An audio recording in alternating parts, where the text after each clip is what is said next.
Hello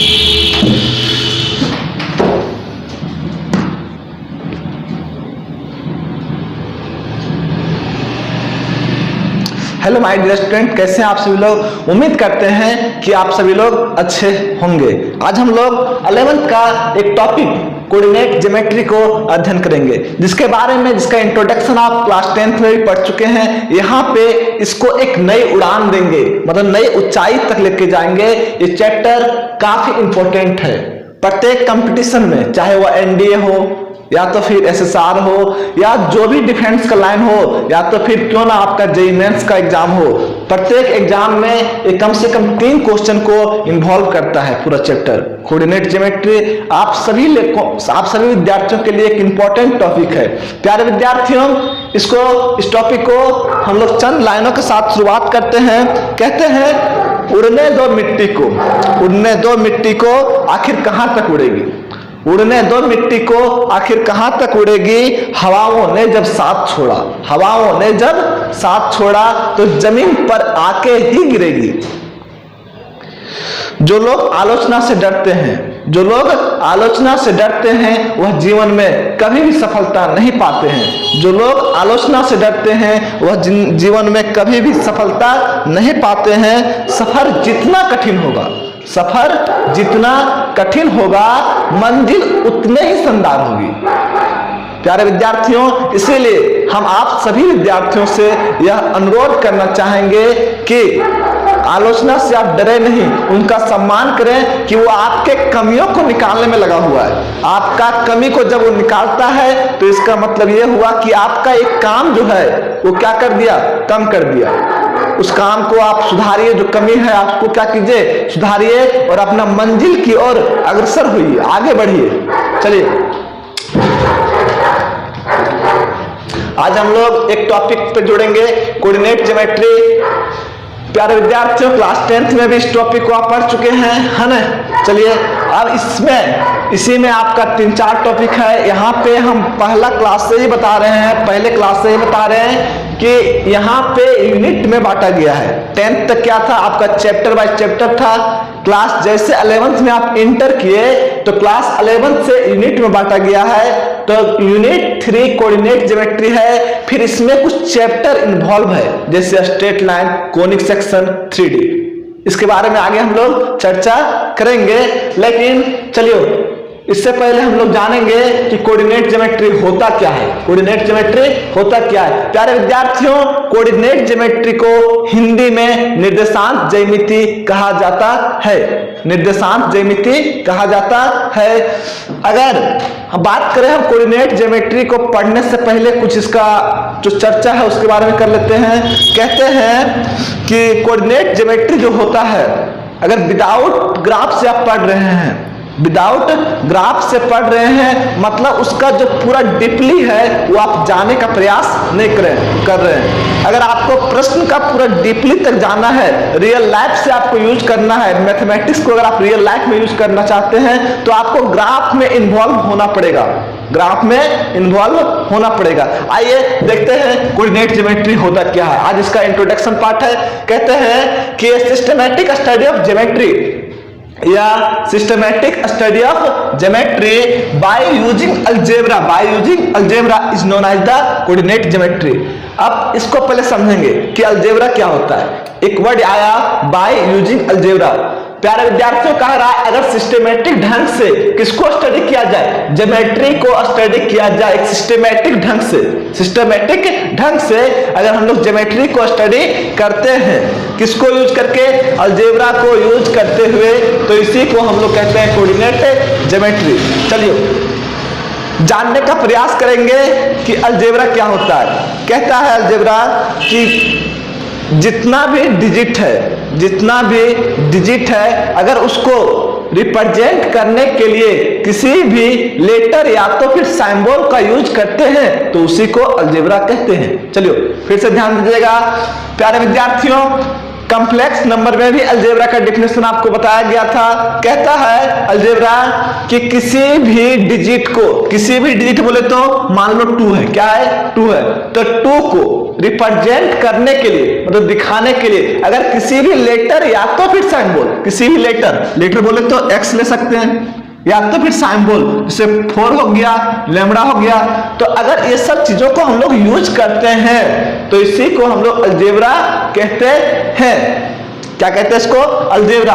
अब यहां देखो इससे इसका क्या ताल्लुक है, पूछोगे छोटकैन कि भैया सर इससे क्या ताल्लुक है, तो ध्यान देगा प्यारे विद्यार्थियों। कहता है कि अगर हम लोग कोई भी ज्योमेट्री को सिस्टमैटिक स्टडी करते हैं, किसको यूज करके? अलजेब्रा को यूज करके, मतलब कि जब हम लोग ज्योमेट्री का स्टडी कर रहे होंगे, ज्योमेट्री को स्टडी कर रहे होंगे, तो कहीं ना कहीं अलजेब्रा का वहां यूज होगा। अब अलजेब्रा क्या है? जैसे 2x हो गया, मतलब x और y के फॉर्म में रह सकता है, तो इसी को क्या बोलेंगे? अलजेब्रा। चलिए, तो यहां से क्या हो गया कि अगर हम लोग किसी भी सारांश क्या निकला, किसी भी ज्योमेट्री को अगर हम लोग सिस्टमैटिक स्टडी करते हैं, किसको यूज करके? अलजेब्रा को यूज करके, तो इसी को कहते हैं कोऑर्डिनेट ज्योमेट्री। हिंदी में क्या बोलेंगे? निर्देशांक ज्यामिति। अलजेब्रा को बीजगणित, अलजेब्रा को क्या बोलते हैं? बीजगणित। तो वही हुआ कि अगर कोई भी ज्यामिति को, हिंदी में कोई भी ज्यामिति को अगर हम लोग सिस्टमैटिक स्टडी करते हैं बीजगणित को यूज करते हुए, तो इसी को कहते हैं हम लोग कोऑर्डिनेट ज्योमेट्री, निर्देशांक ज्यामिति। चलिए, यहां तक तो प्यारे विद्यार्थियों आप सभी का क्लियर हो गया होगा। इसके आगे कहता है कि कोऑर्डिनेट ज्योमेट्री जो होता है, इसको तीन, यहाँ पे जो कोऑर्डिनेट ज्योमेट्री है ये एक यूनिट है, एक क्या है? यूनिट है। जिस तरह से आपका किताब पूरा मोटा होता है, ऐसे देखिए ये आपका बुक है, ये क्या है? आपका बुक है। इस बुक को क्या किया गया है? पहले यूनिट में बांटा गया है। ये जो बुक है इसको यूनिट में बांटा गया है, उसके बाद फिर चैप्टर में बांटा गया। तो ये जो बुक था अगर इसको यूनिट में बांटा गया है तो उसमें यूनिट एक है आपका कोऑर्डिनेट ज्योमेट्री, जैसे कि कैलकुलस क्या एक यूनिट है, अलजेब्रा क्या है? एक यूनिट है। तो इसी तरह से एक जो कोऑर्डिनेट ज्योमेट्री है ये आपका क्या है? यूनिट है। अब इसमें 3 चैप्टर को इन्वॉल्व किया गया। कितना चैप्टर? 3 चैप्टर। कितना? 3 चैप्टर। चलिए देखते हैं। पहला है आपका स्ट्रेट लाइन। क्या है? Straight line. दूसरा क्या है? कोनिक सेक्शन, कोनिक इक्वेशन या कोनिक सेक्शन दोनों एक ही है ना। कोनिक सेक्शन भी लोग कहता है कोनिक सेक्शन। दूसरा क्या है? Conic section. तीसरा कौन सी है? इंट्रोडक्शन टू 3D ज्योमेट्री के बारे में हम लोग यहाँ पे अध्ययन करेंगे। यही 3 चैप्टर है किसमें? कोऑर्डिनेट ज्योमेट्री में, क्लास 11th में। इसके बारे में क्या करेंगे? स्टडी करेंगे। फिर यही टॉपिक आगे आपका काम देगा 12th में। 12th में इसका यूज है कोऑर्डिनेट ज्योमेट्री का, और 12th में भी कोऑर्डिनेट ज्योमेट्री है। वहां भी क्या है? आपका वेक्टर है और 3D है। चलिए आगे देखते हैं हम लोग। प्यारे विद्यार्थियों, अगर हम लोग बात करें तो आज हम लोग जो है सो चर्चा करेंगे स्ट्रेट लाइन। इसका जो पहला टॉपिक है क्या है? Straight line. पहला चैप्टर जो है स्ट्रेट लाइन, आज इसके बारे में चर्चा करेंगे। स्ट्रेट लाइन में भी एक जो इसका टॉपिक है, चूंकि चैप्टर हुआ स्ट्रेट लाइन, इसका टॉपिक क्या है? Distance formula. आज इसके बारे में चर्चा करेंगे। मेनली हम लोग चर्चा किसके बारे में करेंगे? डिस्टेंस फार्मूला के बारे में।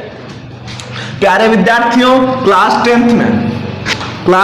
10th में आप लोग दूरी का सूत्र पढ़े होंगे। हिंदी मीडियम से यदि होंगे तो, या तो फिर अगर सीबीएसई से होंगे तो डिस्टेंस फार्मूला के रूप में पढ़े होंगे। डिस्टेंस फार्मूला में बताया गया होगा, अगर हम लोग बात करें डिस्टेंस फार्मूला में, तो अगर डिस्टेंस फार्मूला का अगर बात करें तो वहां पे बताया गया होगा कि मान लेते हैं यहां से लेकर के यहां तक ये कोई पॉइंट है और बी क्या है? कोई पॉइंट है। ये कोई बिंदु है और बी क्या है? कोई बिंदु है। 2 बिंदु है, ये और बी। और यहां से अगर इसका कोऑर्डिनेट आपका दिया है x1 y1, इसका x2 और y2, इसका x2 और y2, अगर यहां से ये क्या है? कोई पॉइंट है जिसका यहाँ पे क्या दिया हुआ है? कोऑर्डिनेट दिया हुआ है x1 y1, इसका x2 और y2, तब कह रहा है कि यहां से यहां तक का डिस्टेंस कितना होगा? मतलब पॉइंट ए से पॉइंट बी तक का डिस्टेंस क्या होगा? मतलब यहां से लेकर के यहां तक का डिस्टेंस क्या होगा? अगर इसको ज्ञात करने का था तो वहां पे हम लोग फार्मूला यूज करते थे। क्या? Distance of point DISTANC distance of AB is equal to AB is equal to root under x2 minus x1 का whole square plus y2 minus y1 का होल स्क्वायर। प्यारे विद्यार्थियों, जो बचपन में आप पढ़े हैं उसको हर जगह पे यूज करते हैं, जैसे कि ABCD, इसको आप हर जगह पे यूज कर रहे हैं। ठीक इसी तरह से प्यारे विद्यार्थियों, जो आप 10th में पढ़े थे डिस्टेंस फार्मूला को, उसको भी क्लास 11th में रिपीट करेंगे, मतलब यहां भी यूज करेंगे। क्लियर है? चलिए आगे बढ़ते हैं। तो ठीक इसी तरह से क्या समझे यहां से कि A और B पे, A और B अगर दो पॉइंट है तो दोनों पॉइंट के बीच में अगर डिस्टेंस निकालने का था तो आप जो क्लास 10th में पढ़े थे उसी फार्मूला को यहां भी यूज करेंगे। ठीक इसी तरह से प्यारे विद्यार्थियों, एक चीज और आप पढ़े होंगे, है ना, कि area of A triangle, area of, दूसरा कंसेप्ट आपका है, दूसरा फार्मूला है एरिया ऑफ ट्राइंगल। दूसरा फार्मूला आपका है कि अगर 3 वर्टिसेस दिया रहे, क्या दिया रहे, 3 वर्टिसेस, जैसे यहां पे मान लें हम, अगर ये B और C, ये बराबर अगर हम लोग मान लेते हैं कि x1 है, y1 है, x2 B बराबर x2 y2 और C कोऑर्डिनेट है कोई x3 और y3। प्यारे विद्यार्थियों, अगर आप इसको ध्यान से देखते हैं तो यहाँ 3 वर्टिसेस है। कितना वर्टिसेस है? 3 वर्टिसेस। कौन कौन सा? ये B और C, ये B और C। तो अगर तीनों वर्टिसेस को अगर ध्यान से आप देखिएगा तो यहाँ पे अगर 3 वर्टिसेस जो आपका दिया हुआ है, ये B और C, तो तीनों का कुछ ना कुछ कोऑर्डिनेट दिया हुआ है। अगर ये ट्राइंगल का अगर वर्टिसेस है ये B और C, तो कह रहा है कि यहां से इसका एरिया क्या होगा। एरिया क्या करने के लिए कह रहा है? एरिया निकालने के लिए बोल रहा है, area of triangle ABC, area of triangle, area of a triangle ABC। आप सभी लोग पढ़े होंगे 1/2 modulus x1 y2 minus y3। x1 को जब लीजिएगा तो फिर यहां से y2 और y3 एक कदम क्या y का आगे चलेंगे, ठीक ना। फिर क्या हो जाएगा प्लस x2, तो यहां पे x2 मतलब कि y3 माइनस y1, फिर हो जाएगा आपका x3 y1 माइनस y2। चलिए मॉडुलस लगा दीजिए। ये क्या हो गया आपका? Area of triangle ABC, ABC। चलिए इसको नोट कर लीजिएगा। क्या कह रहा है? एरिया ऑफ ट्राइंगल ABC जो होगा 1/2 x1 y2 minus y3 plus x2 y3 minus y1 plus x3 y1 minus y2। प्यारे विद्यार्थियों, यहाँ पे एक साइन लिखा हुआ है, मॉडुलस का दिया हुआ है, मॉडुलस का साइन। मॉडुलस का मतलब आप सभी को पता है कि अगर कोई भी साइन मॉडुलस के अंदर प्रेजेंट होता है और वो नेगेटिव में है तो उसको मॉडुलस क्या कर देता है? पॉजिटिव। तो प्यारे विद्यार्थियों, अगर यहां भी कोई साइन अगर नेगेटिव में रहेगा, किसमें रहेगा? नेगेटिव में, तो उसको पॉजिटिव में कर देगा। कौन? मॉडुलस। एक चीज यहां पे छूट रहा है, स्क्वायर यूनिट। क्या छूट रहा है? Square unit. प्यारे विद्यार्थियों, जैसा कि आप सभी जानते हैं कि एरिया कांट भी नेगेटिव, एरिया कभी नेगेटिव हो ही नहीं सकता। एरिया क्या नेगेटिव कभी होगा? नहीं ना। तो एरिया कांट भी नेगेटिव, एरिया हमेशा क्या होगा? पॉजिटिव होगा, कुछ ना कुछ उसका एरिया होगा। ये बात क्लियर है, क्योंकि कुछ ना कुछ तो डिस्टेंस तो होगा। चलिए अब यहां से स्क्वायर यूनिट क्यों लिखे? क्या कि एरिया का जो SI मात्रक है वो क्या है? स्क्वायर यूनिट है। चलिए आगे बढ़ते हैं हम लोग। उम्मीद करते हैं कि यहां तक समझ में आ रहा होगा। थोड़ा ध्यान से समझेगा, छोटका अच्छा टॉपिक है। चलिए अगर हम लोग इसके बाद कहीं बात करते हैं तो एक और टॉपिक इसी में आता है, उसके बारे में भी चर्चा कर लेते हैं। लेकिन उसको चर्चा करने से पहले दोनों का एग्जाम्पल लेते करूँ, एग्जाम्पल से क्लियर करते चलेंगे, उसके बाद फिर आगे बढ़ेंगे। दोनों का एग्जाम्पल, एक एग्जाम्पल ले लेते हैं। पहले क्या है कि अगर पहला आपको लिखाए थे डिस्टेंस फार्मूला, तो डिस्टेंस फार्मूला में मान लेते हैं कि यहां से यहां तक point A is equal to 2 और 4 है और point B is equal to 5 और 1 है। प्यारे विद्यार्थियों, कह रहा है कि find the distance between A and B. A B का डिस्टेंस डिस्टेंस निकालना है। ए बी का क्या करना है? डिस्टेंस निकालना है। तो ए बी का जब आपको डिस्टेंस निकालने बोलेगा, ए बी का जब डिस्टेंस निकालने बोलेगा, तो अभी बताए हुए थे हम, क्या बताए हुए थे? ए बी का डिस्टेंस कैसे निकलेगा? रूट अंडर क्या हो जाएगा?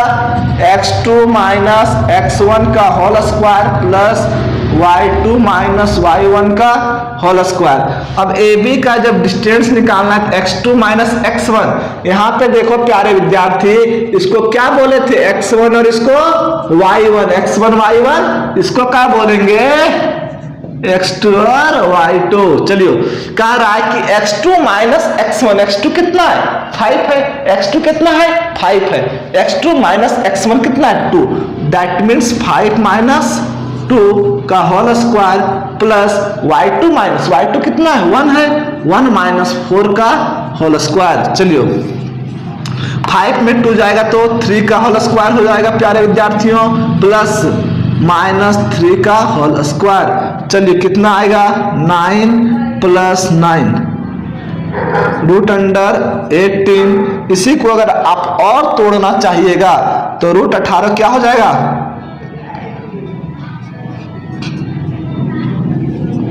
इतना यूनिट में आएगा, जो यूनिट रहेगा। प्यारे विद्यार्थियों, ये है तो बहुत आसान, आप 10th में भी इसका स्टडी किए हुए हैं, लेकिन चूंकि आप बेसिक से ही क्लास को स्टार्ट कर सकते हैं, तो आप ये बात को कभी ना सोचें। कहते हैं ना, छोटे छोटे चीजों को इग्नोर नहीं करना चाहिए। छोटा चीज को अगर इग्नोर करना चालू कर दीजिएगा आप ना, तो बहुत दिक्कत होगा। कभी आप देखें कि आपको हाथी ने काटा है? नहीं ना। आपको अक्सर देखे होंगे कि आपको मच्छर काट जाता है। मच्छर एक छोटा सा चीज काटता है ना, काटता है कि नहीं? बात वही है।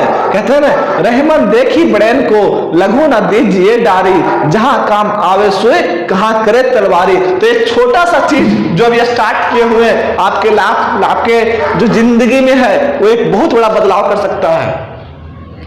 इसीलिए प्यारे विद्यार्थियों, कभी भी जो छोटे छोटे चीजों होते हैं उसको संग्रह कीजिए।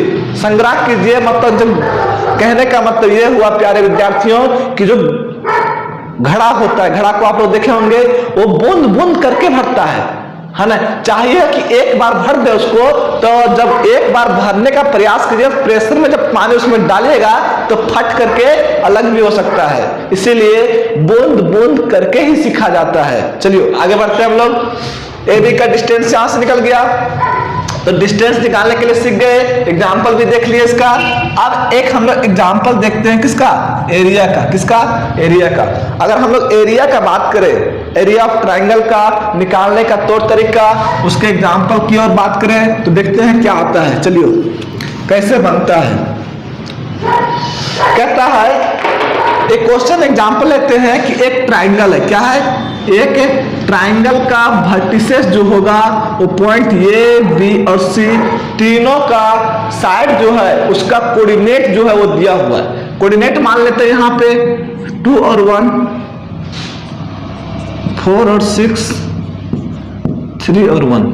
प्यारे विद्यार्थियों, आप अगर ध्यान से देखिएगा तो यहाँ पे 3 पॉइंट है। तीनों पॉइंट का वर्टिसेस कुछ न कुछ दिया हुआ है और कह रहा है find the area of triangle. आप हिंदी मीडियम से हैं तो इसका क्वेश्चन जो बनेगा वो कुछ इस तरह से बनेगा कि ये बिंदु ए, बिंदु बी, बिंदु सी तीनों का निर्देशांक दिया हुआ है, निर्देशांक दिया हुआ है और कह रहा है आपसे कि इसका क्षेत्रफल ज्ञात कीजिए। क्या ज्ञात करने बोल रहा है प्यारे विद्यार्थियों? क्षेत्रफल। क्या? क्षेत्रफल। इंग्लिश में है तो एरिया। चलिए देखते हैं। कहता है area of triangle, area of triangle ABC। ABC क्या होता है फॉर्मूला?